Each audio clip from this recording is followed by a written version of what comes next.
Moja kati ya kitu cha msingi sana kwenye biashara yoyote ya ufugaji wa kuku ni kwenye eneo la banda, kwa sababu pasipokuwa na banda ambalo ni lizuri, inamaanisha kwamba hata mradi wako utakuwa upo kwenye katika mazingira ambayo hayatakuwa na tija ama hayatakuwa na uelekeo mzuri katika safari yako ya ufugaji wa kuku. Sasa pengine unaweza kuwa unajiuliza, sifa za banda bora ni zipi? Kuna mambo yapi ambayo ukiyaona ama yakiwepo kwenye banda wakati pengine linajengwa ama limeshajengwa, mambo yapi ambayo ukiyaona yanaweza kukuonesha kwamba hilo banda ni banda ambalo ni bora, ni banda ambalo linakidhi mahitaji ya kuwafuga kuku na wakakaa katika mazingira ambayo ni mazuri. Sasa katika episodi hii tutakwenda kuangalia sifa za banda bora. Nitachambua sifa moja baada ya nyingine na itakupa wewe tathmini kuelewa kwamba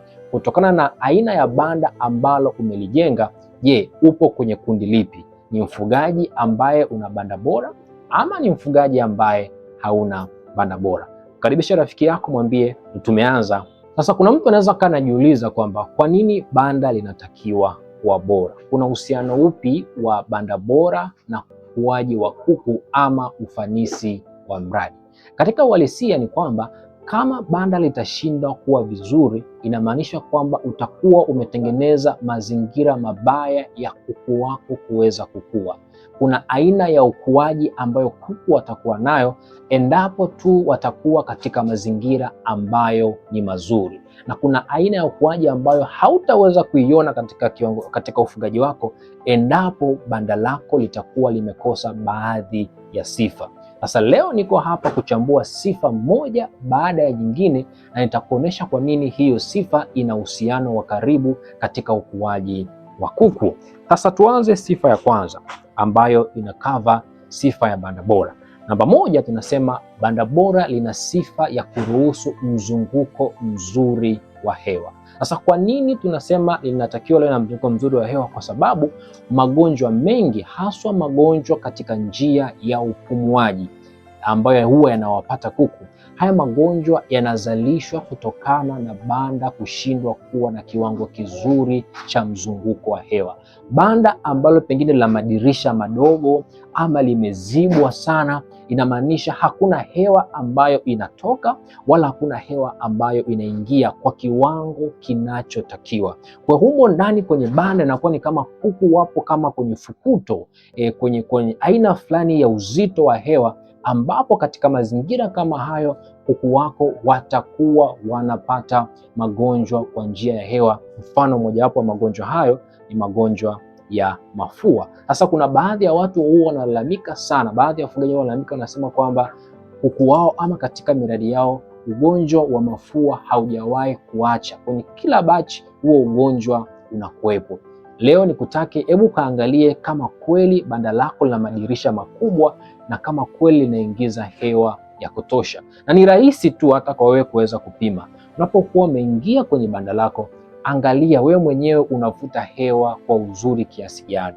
Je, unapata shida kwenye kupumua ama pengine unahisi joto kali unapokuwa umeingia kwenye banda lako? Ni mambo machache tu ambayo yanaweza kukuonesha kiwango cha hewa ambacho kinaingia katika banda lako. Lakini pia unaweza kaangalia hata namna ambavyo kuku wanakuwa wanahema.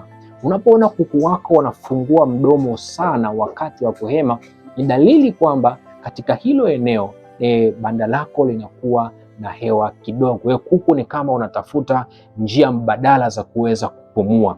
Kwa hiyo banda bora ni lazima liruhusu mzunguko mzuri wa hewa. Lakini jambo la pili ambalo linaipa sifa banda bora, tunasema ni nafasi ya kutosha. Kitaalam tunasema kwamba kuna uhusiano mkubwa sana kati ya nafasi na aina ya ukuaji ama kiwango cha ukuaji kwa kuku. Kuku wanapokuwa wapo kwenye msongamano ama wanapokuwa wapo kwenye sehemu ambayo ina nafasi kidogo, inamaanisha kwamba unakuwa umewazuia kwa wao kuweza kukua kwa kasi ambayo inatakiwa. Sasa nitakupa mfano. Kwa mfano, kuku kama broiler kwenye eneo la square mita moja kwa moja, tunashauri walau waweke kuku 10. Kati ya kuku 8 mpaka kuku 10 wakae kwenye eneo la square mita 1 kwa moja. Lakini inapokuja kwenye kuku wa chotara, walau uwaweke kati ya kuku 6 mpaka kuku 8, usizidishe, kwa sababu hawa chotara wanakaa muda mrefu, miezi 4, miezi 5 na kuendelea. Kwa hiyo usizidishe hapo. Lakini wale kuku wa mayai tunashauri walau kwenye eneo la square mita 1 wakae kati ya kuku 3. Kama ikibidi sana basi waweke kuku 4, lakini usizidishe hapo. Kwa hiyo sifa nyingine ya banda bora ni kwenye eneo la nafasi. Hakikisha kuku wako wanapata nafasi ya kutosha. Sasa unapima vipi hii nafasi ya kutosha?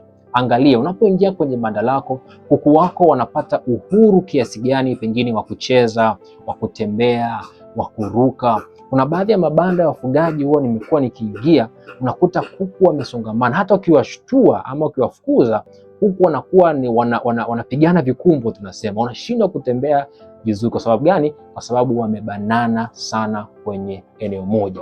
Lakini pia changamoto nyingine labda kwa kuongezea, changamoto nyingine hapo ya kuweka kuku kwenye eneo dogo ni kwamba unakuwa umeweka kwenye hatari kubwa sana ya hao kuku kuweza kupata magonjwa. Magonjwa mengi ya mlipuko mara nyingi huwa yanatokea katika yale mabanda ambayo kuku wamesongamana. Kwa hiyo angalia mazingira ya banda lako yapo vipi. Lakini pia sifa nyingine ya banda bora ipo kwenye kiwango ambacho hilo banda linaingiza mwanga ama linaruhusu mwanga. Sasa hapa kwenye mwanga tuna mwanga kwa maana ya aina mbili.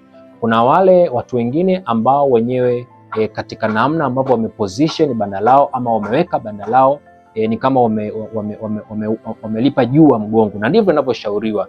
Usiweke banda lako likapigwa na jua moja kwa moja. Kwa hiyo inamaanisha kwamba hilo banda unakuwa unatumia taa za umeme ama chanzo kingine cha mwanga kuweza kutoa mwanga kwenye banda ama kwenye kuku. Kwa hiyo ni lazima uangalie, je, banda lako kuna mwanga wa kutosha wa kiasi gani? Kwa mfano, nataka nikupe mfano ili uweze kuelewa kwa nini mwanga ni muhimu. Kwa wale ambao ni wafugaji wa kuku wa mayai wataelewa kwamba kuna zile chati za mwanga ambazo huwa zinatolewa hata na yale makampuni ya vifaranga. Hizo chati za mwanga ni za msingi kwa sababu kiwango cha mwanga pia kinaamua kiwango cha utagaji kwa kuku wako. Kuna kiwango cha mwanga ukiwanyima kuku wako, inamaanisha utakuwa umewapunguzia mpaka kiwango cha utagaji. Kwa mfano, kuna yale masaa 16 ambayo kuna wiki kuku wakifika lazima wapate kiwango cha mwanga kwa masaa 16 kati ya masaa 24. Kuna wiki akisogea wanakuwa na masaa 12, lakini kwa asilimia kubwa ni masaa 16. Kwa kiwango cha mwanga pia ni sehemu ya msingi sana katika banda bora. Sasa pengine labda una kuku 100, una kuku 200, una kuku 300, una kuku 1000 na kuendelea. Angalia idadi ya taa ambazo umeziweka kwenye banda lako. Je, zinawatosha? Ama pengine kuku wako wanaona chakula vizuri, wanaona maji vizuri, kadhalika na kadhalika. Lakini pia sifa nyingine ni kwenye eneo la sakafu. Eneo la sakafu ni eneo la msingi sana unapokuwa unajenga banda ama unapokuwa unaweka sawa banda lako, kwa sababu sakafu inaweza ikapelekea, pengine muda mwingine sakafu inapelekea mpaka kwenye changamoto za magonjwa. Kunakuta kuku kutokana na sakafu imekuwa haina nani nzuri, pengine labda maranda yaliyowekwa ama zile tunasema kikubwa ni maranda, ile maranda yaliyowekwa unakuta yameloa ama yamejaa kinyesi sana. Kwa hiyo mwisho wa siku unakuta wale kuku wanaingia katika hatari ya magonjwa. Sasa kuna wale wafugaji wengine ambao wenyewe wameamua kutumia sakafu za cage. Kwa hiyo kuku wao unakuta wapo juu na kile kinyesi kinadondoka kupitia kwenye ile cage ambayo wamekaa hapo. Kwa hiyo angalia sakafu yako, pengine inakupa urahisi kiasi gani wa kusafisha ama inakupa urahisi kiasi gani wa kile kinyesi cha kuku kuweza kudondoka na kisiweze kuleta madhara. Kwa hiyo angalia sakafu ulionayo ni sakafu ya namna gani. Lakini mwisho kabisa, kama nyongeza kwa kumalizia kwenye eneo la sifa za banda bora, ni kwenye eneo ambalo umejenga banda lako. Nafikiri huko mbele kuna episode ambayo nitaongelea maeneo ambayo hautakiwi kujenga banda lako, lakini kwa haraka haraka niseme tu angalia eneo ambalo umejenga banda lako. Ni eneo la mwinuko, eneo ambalo liko kwenye mabonde, kadhalika kadhalika. Kwa nitakuja kufafanua zaidi kwenye episode ambazo zinafuata. Asante sana kwa kuwa na mimi kwenye hii episode ya pili ambayo tumejadili kuhusiana na na sifa za banda bora. Lakini pengine kama utakuwa unapata changamoto ya kutathmini sifa zote hizi ambazo nimezitaja, usiwe na hofu. Tuko hapa kwa ajili yako. Tuna huduma ya ushauri kwa wale watu ambao wanaanza kabisa hatua ya kwanza ya ujenzi wa mabanda. Ukiwa unahitaji ramani, ukiwa unahitaji mahesabu ya banda na ushauri mzima wa mabanda ya kisasa ya ufugaji wa kuku, unaweza kutafuta kupitia kwenye namba zetu za simu ambazo zitakuwa zinapita hapo chini. Tuambie unahitaji ushauri kwenye eneo gani kwenye issue ya ujenzi wa banda, na sisi tutakusaidia. See you on the next one.